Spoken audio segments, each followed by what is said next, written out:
Greetings and welcome to the Pandemic Podcast, where today we are addressing the digital ID debate.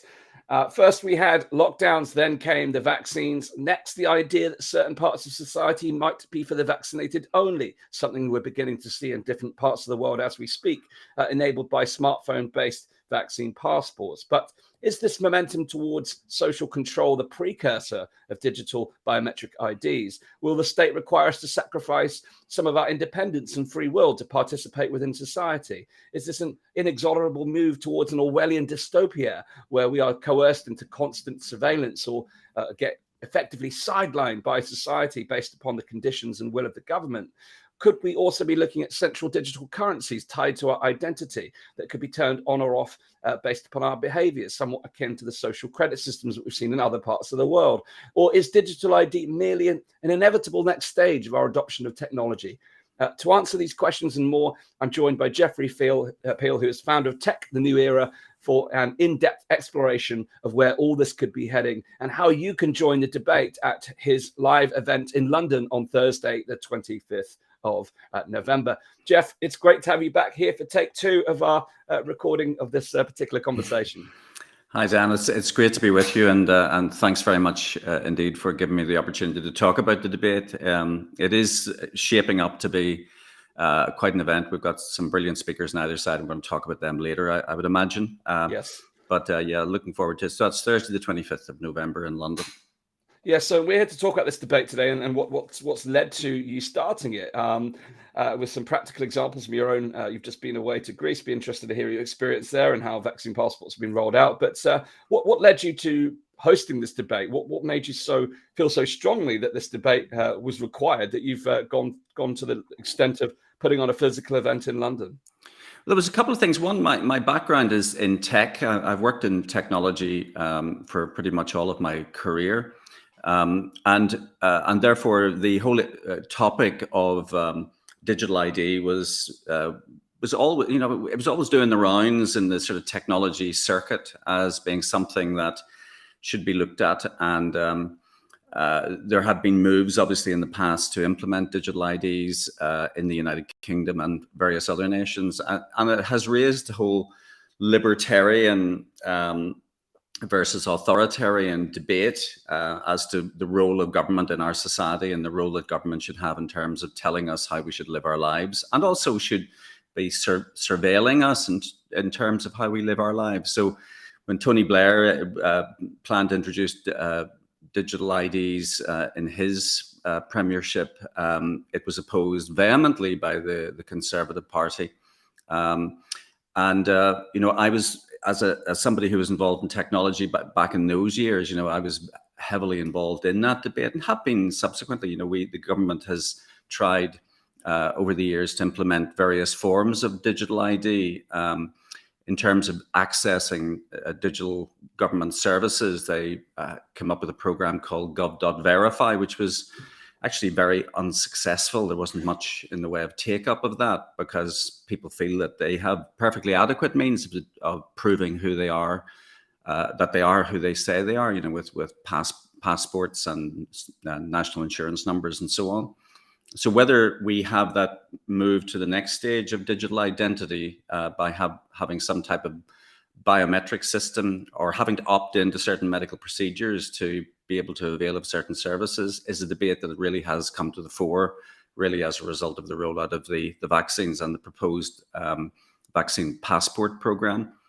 The other thing that happened was I attended both the Conservative Party and Reform Party fringe events recently. And the Together campaign ran a number of debates around the issue, obviously, of vaccine passports. And it gave me the idea, really, that we should focus specifically on this whole idea of digital IDs, because it could be argued that with vaccine passports being a Trojan horse into the world of digital IDs, that we should give the technologists an opportunity to argue the case for digital IDs.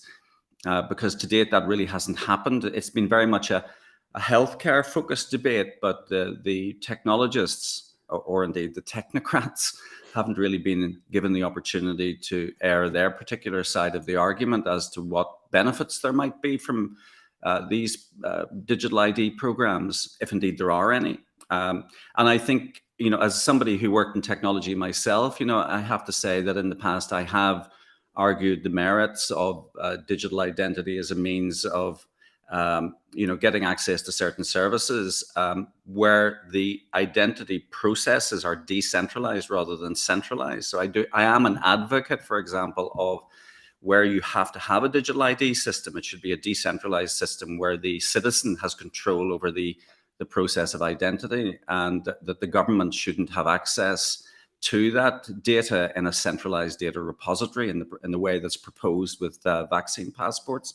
So to answer your question, I think there's been two aspects to one, my background in tech and working for a lot of the software companies and a lot of the companies that would want to implement these programs, and wearing my libertarian hat, hearing some of the discussions and debate around the Together Declaration and the opposition to vaccine passports. I would definitely put myself in the camp of someone who is utterly and vehemently opposed to the introduction of government-controlled, centralized digital ID systems. I think that is a road, frankly, to ruin. There's a lot to unpack here, Jeff. I think one thing I'd like to make an observation of is, you share the benefits of the technology when used in a decentralized way.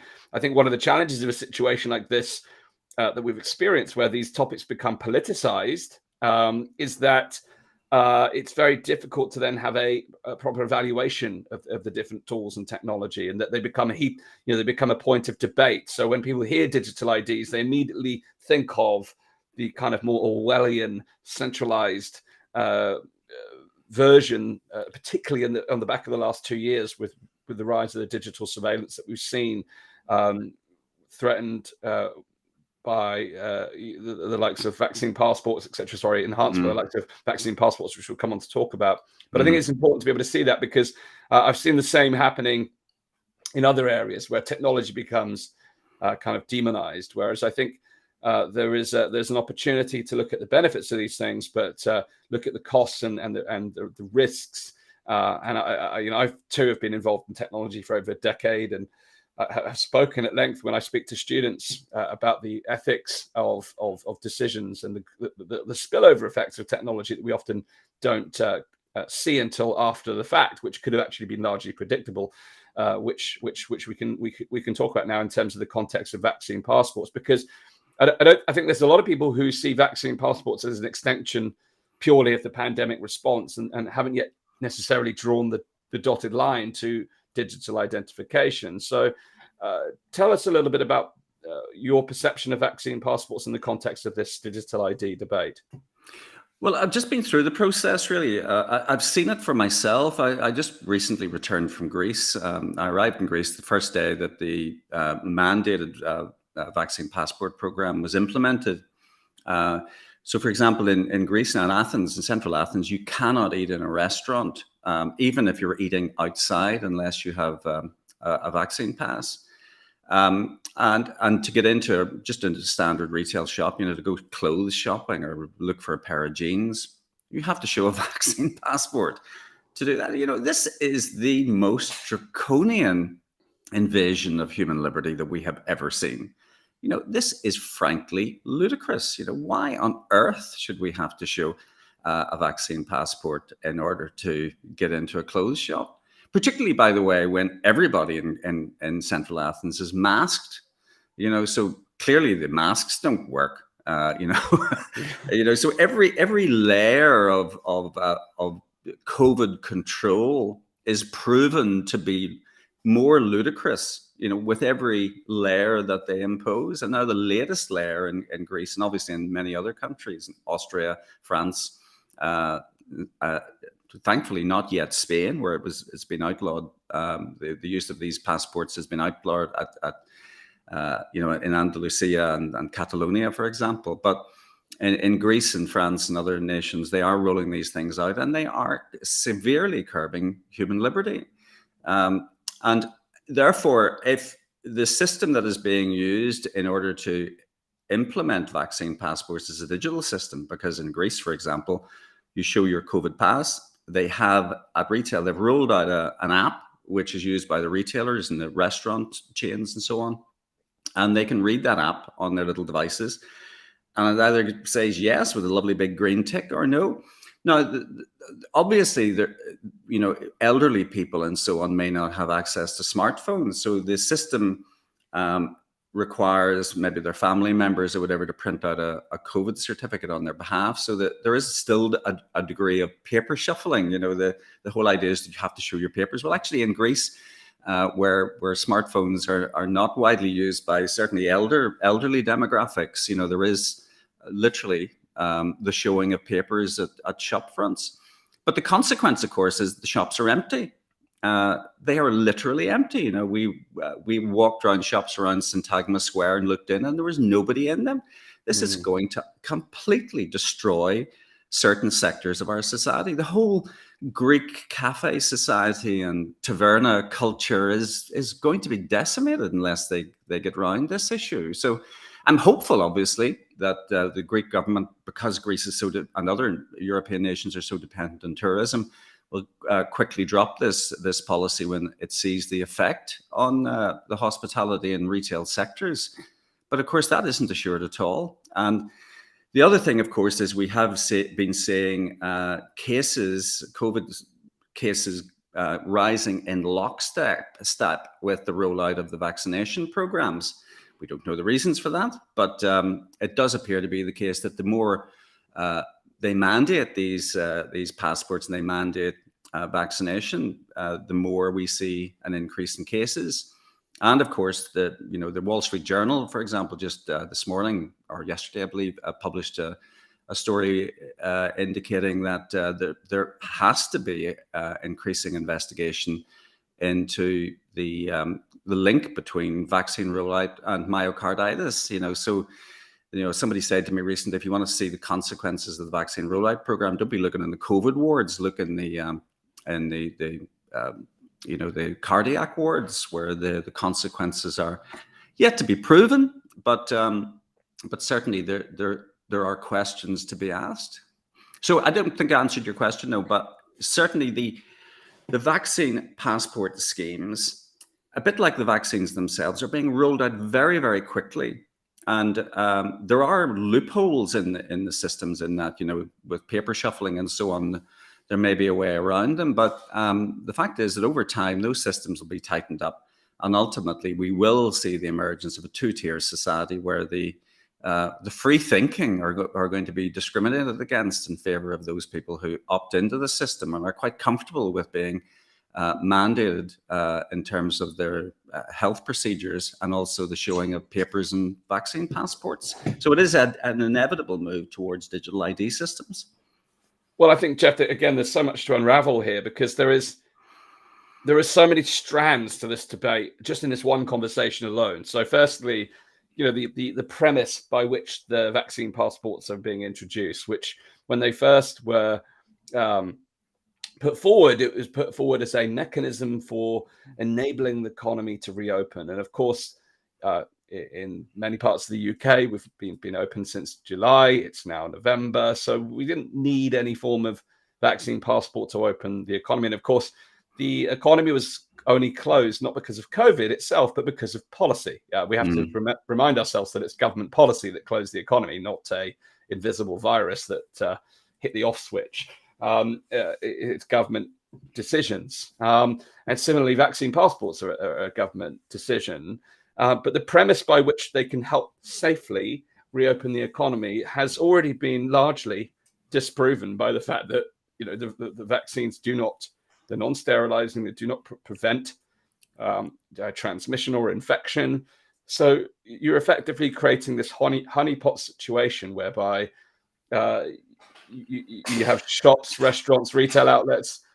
Yes, you can say that the overall, even if overall risk of severe disease and death is reduced, all you're doing is putting those people into one space where they're more likely to be exposed because, as likely to be exposed because it doesn't prevent transmission. So if the very first basis of the argument is invalidated, then we have to look at the other strands, which comes to the element of digital IDs and this kind of cultural norm that is expanding, which again I'd like you to touch upon, is that the government can intervene in such a way where they can determine what is and what is not a requirement of any of their citizens to participate within society, which to me is not what it says on the tin. It's not what the vaccine passports have been promised for. Yeah, you're absolutely right. In fact, even Bill Gates, in that interview that he gave at COP26, he himself indicated that he accepted the fact that one, the efficacy of the vaccines had to be questioned. There are big questions over the trials, for example, and I know there's been a lot of discussion around the trial data associated with the Pfizer BioNTech vaccine. But Gates himself even admitted that the efficacy was questionable, and that the people who have been vaccinated are clearly still potentially going to infect others. So, it's a very strange vaccine that, one, doesn't cure you of the proposed disease, and secondly, you still spread the disease. So. And of course, you're right. It may be that people who are vaccinated have a false sense of security and are quite willing to go out into the community. Even if they've got the sniffles, they'll maybe say, well, I've just got the cold or whatever. And they merrily go out into society and infect everybody. And of course, they're able to mingle because they've got their lovely new shiny smartphone-based digital ID. But it's, of course, the unvaccinated who are being vilified. The unvaccinated are being told that they are the problem and that they are infecting. Of course, that's patently not the case. Vaccine passports to control the spread of this disease simply do not work. And there is a big question mark over the efficacy of the vaccines themselves. So if the captain of this vaccine show, Bill Gates himself, is questioning this, it seems a bizarre time for governments to be rolling out these programs. Just this morning we heard that the over 65s in France who have not yet received their boosters, their vaccine passes are now invalidated. They don't work. They don't give them access any longer. The underclass can change really with the click of a mouse. So I don't know what's going on, Dan. I don't know. No. Wait, you raise an important point, because we noticed the subtle distinctions in the language used in the press when it was first. It was talked about being double vaccinated. This was the standard that was being pressed through the press. It was literally being pushed through the press, and it changed to the term very subtly to fully vaccinated once the idea that booster vaccinations would become the new norm. So there you have the third round, and then Israel go on to the fourth round. It's quite clear that there's intention to go beyond, well, not just intention, but also need, because the early evidence around boosters that shows that it offers very marginal improvement in immunity, and we're likely to see the same waning over a period of time. So if you want sustained immunity, it's unlikely that the vaccines are going to produce this result, leading to as you said, the click of a button on a pass, which determines whether you're fully vaccinated or not, which is a very, very dangerous path to put people on, because as the question marks continue to hover over the vaccine's efficacy, safety, it becomes very much a ideological or moralized decision where moral authority has been assumed by the state or big tech or big pharma. Big pharma are laughing their way to the bank, because this is effectively creating almost a subscription-based product. It's the vaccinator's dream financially. Not that money. It's like cloud-based computing, isn't it? It used to be you paid an enormous amount of money to Microsoft for your license or whatever, and then everything moved to the cloud, and then it became a kind of recurring revenue model where every year, every month, you had to pay your subscription in order to get access to their services. Well, it appears that we're going to have a subscription-based medicalisation of society, where your digital ID will either go green, amber, or red, depending on how much you're willing to be coerced and told how to live your life. It was interesting. There was an article yesterday in the Daily Mail by Isabel Oakeshott, based on apparently some leaked documents from the cabinet, which indicated that the government had pretty much decided that it was going to be winding up the track and trace system, probably by the end of March next year. Largely, well, there was a variety of reasons cited in the article. One of them, obviously, is the cost of the program. It's been an unmitigated, unholy disaster. They really couldn't organize a piss up in a proverbial brewery when it comes to digital systems. You know, the governments, and I don't blame just this government, but governments have never been able to roll out effective, large-scale information technology programs. They're beholden to, obviously, consultants and IT professionals who literally rape and pillage them because they're so naive. They're unable to properly procure information systems often. They're using people who are thoroughly naive. And of course, the entire system is subject to corruption as well. So the test and trace system has been an unmitigated, unholy disaster. And yet, of course, we have the BBC loyally quoting all of the data coming out of this ridiculous system. And now, of course, the government decided to scrap it because it doesn't work. And of course, the only means by which the government can get round this issue of not having a test and track based system is to kind of make a kind of grandiose social media program, namely where we, the citizens, are required to opt in to a system where we provide the data about ourselves and our medical history and all untold number of other things that they might dream up in the future in order to opt into society. And yet the track history is lamentable. The government has failed so lamentably in the past in terms of rolling out healthcare systems. You know, the NHS system is still not properly joined up. Healthcare records are little silos of information disconnected from the rest of the NHS system, for example. The road is littered with cases of failed information technology projects within government or instigated by government, and yet they keep trying to roll these things out. But I think the salvation is likely to be, and there is a glimmer of light in the most wonderful nation. Greece, I'm a fan and have been since I was a student. But over the last few days when I was there, you know, one of the wonderful things is that certain restaurants say that if you sit outside, you're allowed to sit outside if you've got a test result. You know, I don't know quite how the system works. I think there's a sort of gray area where certain restaurants are allowed to seat their guests, their customers outside if they show a COVID test result. And of course, there were many restaurants that we saw where everybody was sitting out in the freezing cold. It really was quite cold over the last few days in Athens, and the 95% of the customers were sitting outside because they weren't willing to partake in the system. And that's the way to break this, I believe. You know, citizens have the opportunity to break this by saying, we're not going to partake, we'll vote with our feet, and the market will take over. The market will say, well, you know, people will not partake in eating in establishments or visiting establishments that implement the system.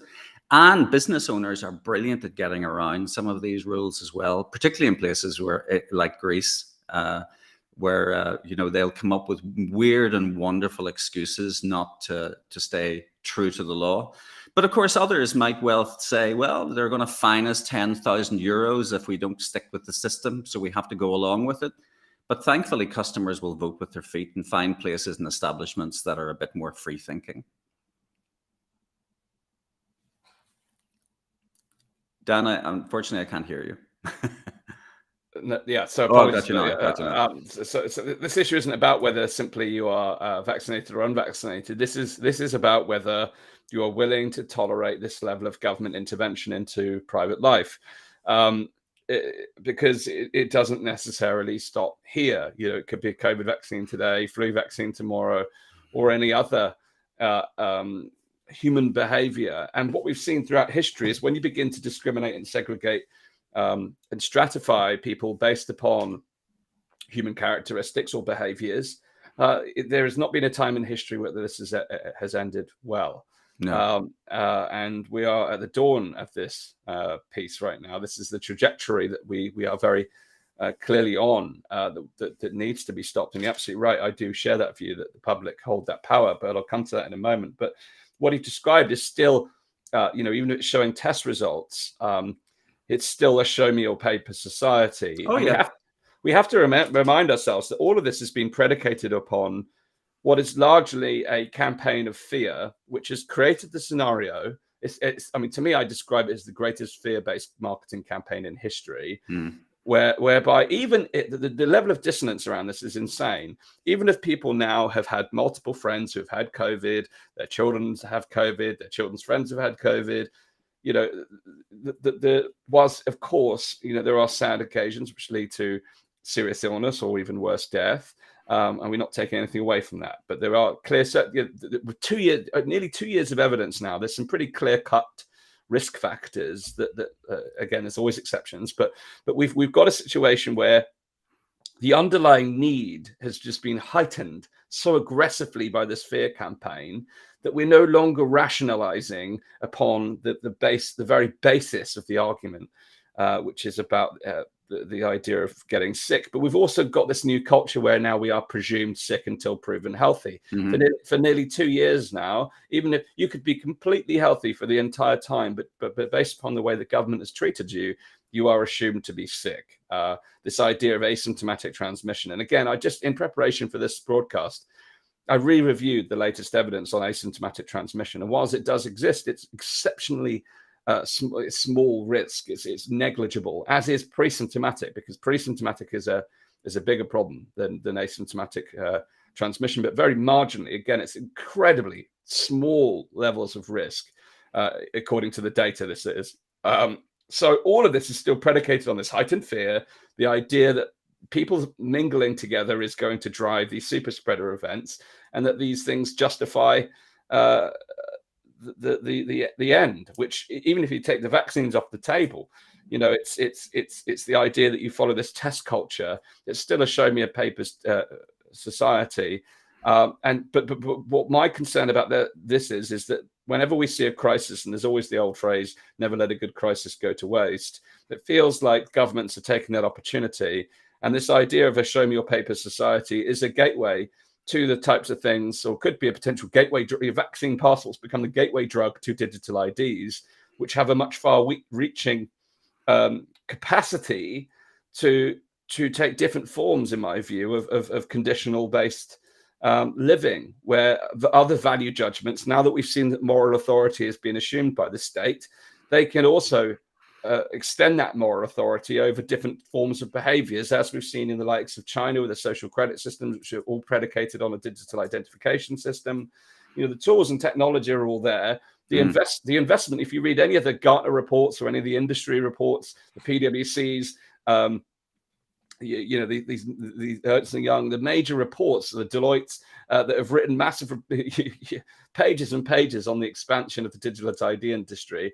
It's all in black and white that this is heading towards the digital technologies that have these conditional capabilities. So what is your view on this, Jeff, in terms of where the transition from vaccine passports into this broader digital ID system? What are your views? Well, clearly, I'm in the camp that says that we shouldn't have these things. That society should not be delimited, and society should not be demarcated really on the basis of your vaccination status, and therefore the entry door, the Trojan horse, is not created in the first place. So, but of course, who the hell am I? You and I, Dan, and many others have been having these debates and resisting some of these moves towards coercion for next very close to 2 years now.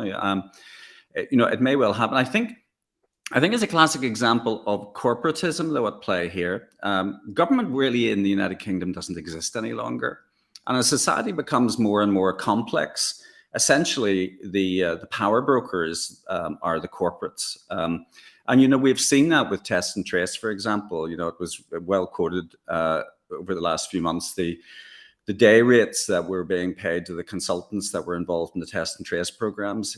even the day rates being paid to the people who are manning the call centers, this is good, easy money. A lot of them are sitting with their feet up, doing very little, and being maybe paid £20 an hour to pester people when on returning from their holidays to Greece or Italy or Spain or wherever.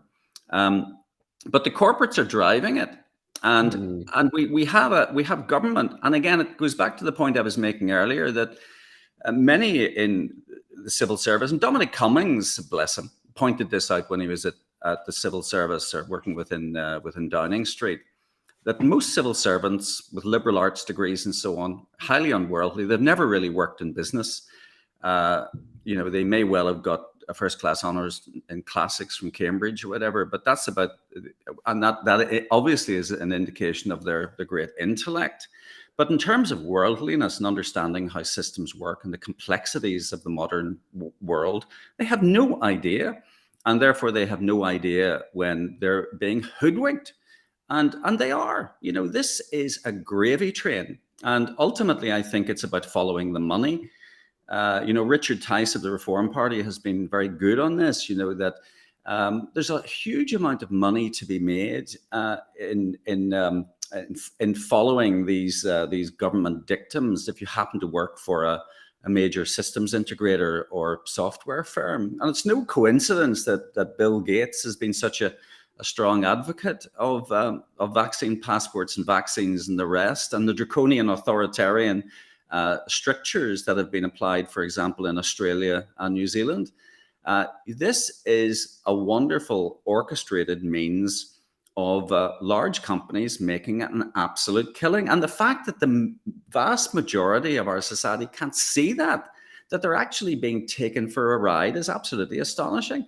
But I think this, for me, represents the end of government. I have no confidence whatsoever that the cabinet or senior civil servants have any idea what they're doing, have any end game in sight, other than the end game that has been defined for them by major technology companies and professional services firms.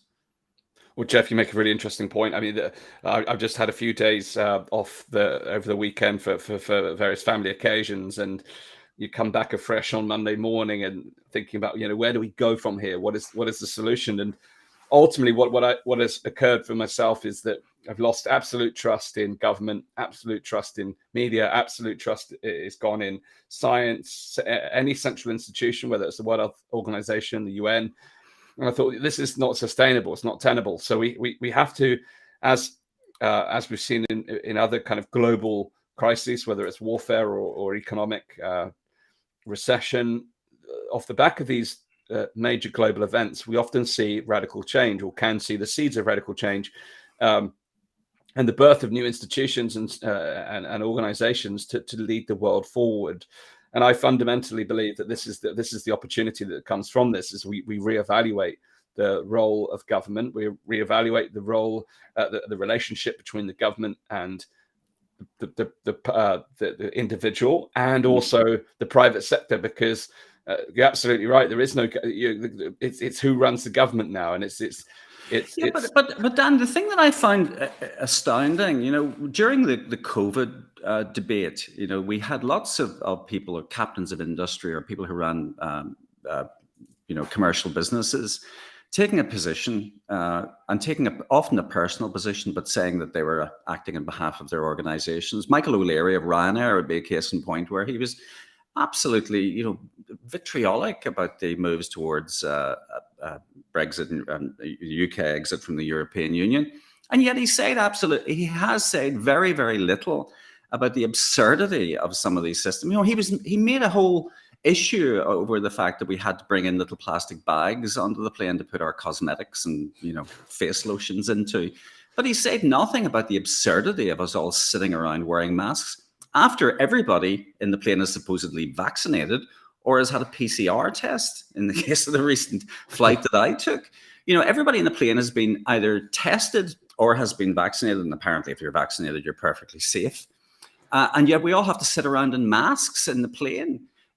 We're told that when we leave the plane, we have to, socially distance in the airport, even though we've all been crammed into the plane during the flight.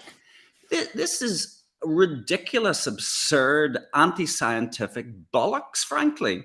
And yet none of these great captains of industry say a word about it. It could well be that Michael O'Leary is very concerned, that he might lose his aviation license or whatever. But there are other businesses where people could take a stand. Perhaps Tesco's, given the fact that they've been making an absolute fortune on the back of lockdown, could say something about perhaps redemption at the end of this process, that perhaps people will vote with their feet, or perhaps that these laws are utterly ridiculous and need to be scrapped summarily, and pointing out the fact that our government is inept. But they don't say anything. They sit around, they accept, and they implement. And it is utterly, utterly disgraceful. Beyond that, Jeff, as a business person, I find it contemptible.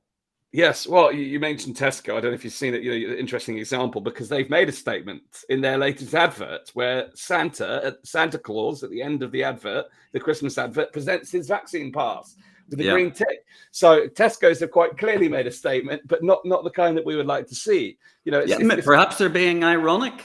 Perhaps they're but I don't think so. Many of their adverts up to this point have featured shoppers covered in masks and and socially distancing, that we all have to be made to feel safe. This is garbage. And for God's sake, surely there is a major retailer out there somewhere that can say, this is over, I'm sick of it. As Theresa May said, we will have this disease, whatever the hell it is, endemic in our society in perpetuity. So let's move on. Let's rip up those stupid, ridiculous signs on the floors and the hazard tapes over the doors and those bizarre perspex screens covered in sputum spreading bacteria. Let's get rid of this nonsense and move on. And it's up to business owners, it's up to business associations, it's beholden on them to move forward and set an example, because somebody desperately needs to set an example, because our government has patently failed to set any type of example. It is simply mouthed authoritarian nonsense, and it is frankly unacceptable. And by the way, our opposition political parties are an utter disgrace. Yeah, thank you for that. And you're absolutely right. I mean, there's the traces of COVID are everywhere. The response to COVID. I was at a wedding at the weekend, and whilst there was no social distancing or whatnot, everyone was having a lovely time. The walls are still plastered with the signage, maintain social distancing. It's time to start taking those things down. Oh, and by the way, I would just make one other point. The fact is that England, to come to Boris's defense a little bit, at least England has largely got rid of the regulations. I shuttle between Belfast and London. When I get off that plane in London, I feel, oh my goodness, I'm back to relative normalcy again. This is wonderful. My kids both live in London, and they were with us in Greece last week. And when they returned, they said it's such a relief to get away from all that nonsense again, to get back to relative normality. The fact is that England is leading the rest of the United Kingdom in getting rid of these ridiculous regulations. People are still rambling around in masks in Scotland, Wales, and Northern Ireland. Disgracefully, Wales have proposed implementing COVID passes, but hopefully this will be defeated legally. But we have a feather in our cap. I was speaking to a taxi driver last week in Athens, and he said, "What's it like in the UK?" And I said, "Well, in most of the UK, the rules have largely gone. So let's make something of it. And of course, cases are plummeting.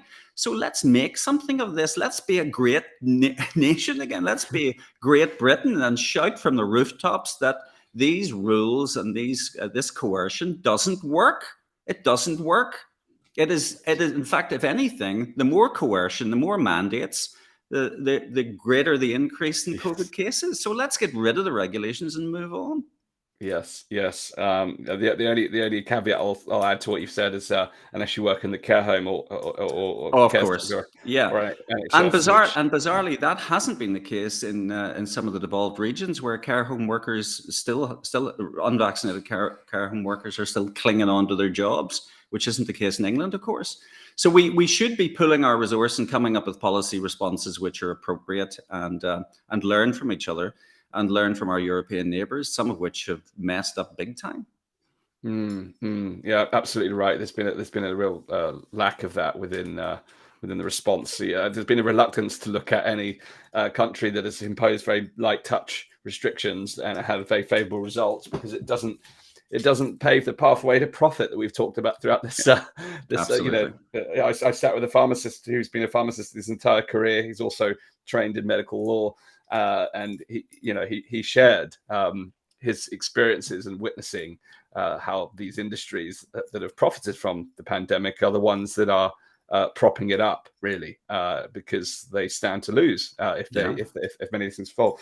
Now, in terms of, before we kind of talk more about the practicalities of your debate that's coming up, one element that we haven't touched upon yet is the casting an eye to the future. We've seen in recent weeks all the news around the markets in relating to cryptocurrency, but of course there's the which is a decentralized opportunity to perhaps move away from this centralized system. But nonetheless, with that comes the threat of central bank digital currencies. Could you touch upon kind of this pathway from vaccine passports to digital IDs, and then programmable central currencies there? Well, yeah, they obviously, if governments invest heavily into these digital ID systems on the back of COVID passports, then the next inevitable step is to roll out additional services, if we can call them that, where you use your digital ID system to access them or gain entry to them. There's been a lot of debate as to whether the basis or the roots of the current pandemic started really in 2007, 2008, when essentially the Western global economies melted down. We had bank bailouts and so on. It's the start of the process of the massive increase in government subvention of the economy, and an increase in public debt. UK debt now stands at 2.4 trillion or something ludicrous. Simply non-repayable. That will never be repaid, and therefore there is a question mark about the whole nature of sovereign debt, and whether indeed and of course there's a huge amount of money flowing between nations, a huge amount of Chinese money washing around in the UK economy, for example. So it may well be that the central banks, who have been the overseers of this, again, monumental financial cock-up, see a way out through digital currencies, because that gives a means to the government of controlling our money and controlling the money supply, and essentially the winding down of the retail banking system, so everything moves to a centralized digital platform. But that is the antithesis of what cryptocurrencies are about, because cryptocurrencies are peer-to-peer decentralized systems. What you have in your crypto wallet is your business and nobody else's. And of course, that's protected using cryptography. Now, if you have a centralized system, a bit like a digital passport, to implement digital currencies, the government can just, on a whim, wipe out your access to your own money. Or indeed curtail how you spend that money, that you should only spend it on green goods and services, that you may well have, maybe some benefits taken away from you if you're deemed to be an irresponsible citizen. Like, for example, you exhibit free thought and decide not to get a vaccine. Yes. So it could ultimately, and this has been done in China. They're doing this. If you jump over a turnstile to get onto the bullet train or whatever in China, you may well have some of your social credits taken away, or you may be hit with some type of penalty. So the system, and of course, in order to get access to systems which require digital identity, you may well be subject to biometric checks, such as facial recognition systems. We're already seeing the retrofitting of closed-circuit television systems across certain nations with facial recognition systems and using artificial intelligence to determine whether someone might have a tendency towards hurling a Molotov cocktail at a Chinese tank, for example. So we are really opening the door. If we accept the concept of central government defined digital IDs, we're potentially opening the door to the government controlling our livelihoods in ways that we have never contemplated before. And I wouldn't rule this out. You know, the fact that we had policemen and police helicopters telling people that they couldn't go walking in the Yorkshire Dales or whatever, it's not beyond the realms of possibility that the government could be planning something like this, particularly when they're looking down the barrel of more and more debt that is simply non-repayable. Well, you're absolutely right, and I think there's certainly clear evidence the government is considering it. There's white papers on the government website you can download. There's an entire PDFs which actually talks about programmable currency and social credit style systems. There's plenty of discussion certainly taking place within the walls of government about these things. But this to me highlights the importance of raising these issues to the public attention. Throughout the entirety of this pandemic, we've seen cancel culture, we've seen censorship. This very video we're recording now may be subject to censorship for some of the what I would never deem to be sensitive issues, but big tech has decided that these things are sensitive issues. Therefore, the public sphere, the public space, the public town square, if you will, where these conversations are normally permitted and openly embraced, has been thoroughly suppressed. So I'm delighted that you are hosting this digital ID debate on Thursday, the 25th of November in London. Can you tell us a little bit about the event, what can expect, who you've got speaking, and what sort of things you'll be covering at the event? Yeah, so we have speakers on both sides of the debate, two speakers in favor of the motion. The motion essentially says that digital IDs are a bad thing and that we shouldn't be embracing them, and that the government shouldn't be rolling them out on the back of vaccine passports. And the speakers in favor of the motion are Francis Hoare. I conflated my two speakers. Yeah, yes, Francis Hoare, the lawyer, human rights lawyer, and legal commentator, who's spoken widely, and in fact spoke at one of those debates I mentioned earlier at the one of the party conferences. They've spoken widely on how he sees this as a move towards total authoritarian control. And we've also got Bob Moran, who many of you will know, and many of the watchers will know and love, the former cartoonist at the Daily Telegraph, who is a very outspoken critic of COVID response, and there you go. Against the motion, we have Bill McCluggage, who's the former Deputy Chief Information Officer at Her Majesty's Government at the Cabinet Office. And has been involved in a number of other digital ID initiatives, such as the Open Banking Initiative. And David Birch, who's again a well-known author and investor and consultant operating in the whole field of digital IDs, and is a big advocate for them. So it's going to be a very interesting debate. It's rare, these days, that the two opposing sides of the argument come together. A lot of people who have been very much in support of the vaccination program and the health response to COVID, a lot of those people have been very reluctant to debate. And unfortunately, the mass media, the mainstream media, have been very reluctant to invite anybody who has a counter view to the government's narrative to come on air. Talk radio and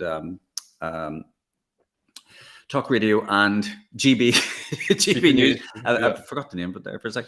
Have been very, very good in terms of airing some of these discussions. But the mainstream media, the BBC, ITV, and Sky News, and so on, have been extremely reluctant. So it's an opportunity for us to have a debate about this.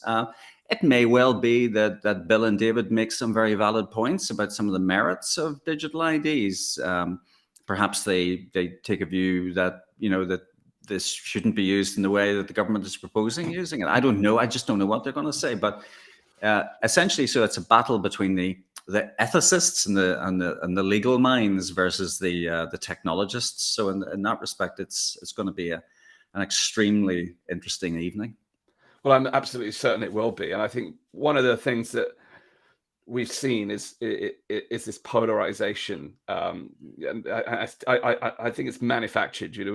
I've read all kinds of books around the history of media and advertising, and it's very clear that polarization has been a tactic that's been deployed to divide society over and over again, and we've seen it within the last 2 years with the COVID situation, which we can't call it a COVID debate because there has been no debate, but nonetheless, if there had, we would be very clear that that there's more to be discussing here. So I do value the fact that there is a debate, and I also find that there always is. There is always something to learn, and at the very least, one can start to discern other people's perspectives on these things. So yeah, it's been unfortunately there's been precious little of it coming from Westminster as well, and of course we had that ridiculous situation of the COVID-19 emergency legislation being just rushed through Parliament without even a vote. So unfortunately, parliamentarians have really let us down. We expect Parliament to be the venue for these debates to be happening, and of course they're not. So as citizens, I suppose we have to do something about that, because frankly it's intolerable. Absolutely. Now, for me, I found that the easiest way to get the tickets for the event here is at the Tech New Era website, which you can go to techthenewera.co.uk, and you'll see here you can click the attend our debate. What I was showing there on the screen a moment ago is you can see the Eventbrite page where you can pick up your tickets. How many tickets you got left, Jeff? Can people still come and attend in person? Yeah, we have a few tickets left. And we're charging a small fee, hopefully just so that we can cover our costs. Costs obviously to hold an event like this. There are some reduced price tickets for students and the unwaged. And if you really can't afford a ticket, and are facing hardship by paying a $5, let me know, and I'll obviously let you in if you really desperately want to attend but can't afford a ticket. Well, very kind of you, Jeff. I think, the situation we found the last 24 months is absolutely decimated the economy in many different ways, and people find themselves in all kinds of different circumstances. Absolutely. And I think many of those people who have been victim of the COVID policies are the ones that perhaps feel most strongly about some of these things. You're right. We did have a big allocation of free tickets as well when we first opened up. So there quite a few people did get free tickets. So we've tried to accommodate as many people as we can, and also obviously to accommodate all shades of opinion. I would ask anybody who's attending and has a free ticket who's attending and maybe holds a view very unlike mine, just to come along and participate, but recognize that this is a debate and that all views should be respected. Indeed. Jeffrey, it's been fantastic having you on the Pandemic Podcast here to talk about the debate on the 25th of November. I look forward to seeing you there and hope to meet some of our Pandemic Podcast audience there. So please do make sure you grab a ticket to join us in London on the 25th. It will certainly be a fascinating evening, and I look forward to hearing the discussion live in person. Jeffrey, it's been a real pleasure speaking with you again here today. You've raised some of the really important issues. Your motion is very clear, as is mine. But here's to the debate, because if there's anything else that we've taken from the last 22 months, is that free speech is under threat, and these types of discussions are more important than ever. So all kudos Absolutely. To you for putting this together. Thank you very much indeed, Dan. It's always a pleasure. Thank you. And to those of you watching at home, whether live or on the replay, please do make sure you subscribe to the Pandemic Podcast. Every time I use the V word, whether it's a vaccine or vaccine passport, I do worry that the next day I won't be able to broadcast live again. This is such as the conditions of the world that we live in. So please do subscribe to make sure we can keep you up to date with the latest interviews and content. We're going through a process of redeveloping the show at the moment to bring you even higher quality content as we move forward. Increasing our production value so that we can start to challenge even further against some of the mainstream lack of debate here on the Pandemic Podcast. So just take a few minutes of your time, please, to go to danjgregory.com/pandemic and join our mailing list so you can keep up to date with more fascinating interviews like this. And again, once more, go to techthenewera.co.uk and grab your ticket for the event on the 25th of November. I'll see you there, Jeffrey. Thanks again for being on the show, and thanks to everyone watching. Thanks, Dan. See you then.